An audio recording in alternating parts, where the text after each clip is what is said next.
Menjelang dibukanya penerbangan internasional 14 Oktober mendatang, Gubernur Bali Wayan Koster menyatakan siap terima wisata mancanegara. Hal tersebut dinyatakan saat menerima kunjungan kerja Presiden RI Joko Widodo beserta Ibu Negara Iriana Joko Widodo di Gedung Wiswasa Kantor Gubernur Bali pada Jumat 8 Oktober. Di hadapan Presiden, Gubernur Koster membeberkan kesiapan Bali menyambut Wisman. Di antaranya pencapaian penanganan COVID-19 di Bali saat ini sudah semakin baik. Sebab kasus harian sudah berada di 2 digit dan tingkat kesembuhan sudah mencapai 95,75%. Sedangkan untuk vaksinasi dosis pertama saat ini sudah mencapai 98%, baik untuk pemegang KTP Bali maupun luar Bali, dan vaksin dosis kedua sudah mencapai 83%. Gubernur Koster juga menegaskan komitmen menyambut dibukanya penerbangan internasional.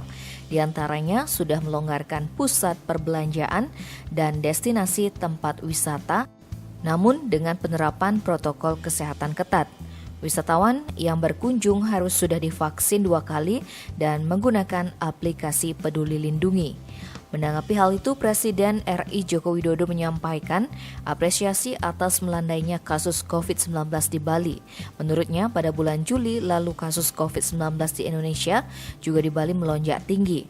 Segala cara dilakukan pemerintah untuk menekan angka tersebut, mulai dari menambah bor rumah sakit, menambah ketersediaan oksigen, dan cara lainnya.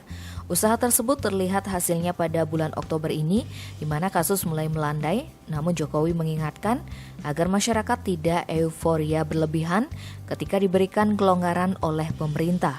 Disiplin prokes harus tetap dijaga, dan vaksinasi juga harus tetap digenjot sampai tuntas. Tim Bali Express melaporkan.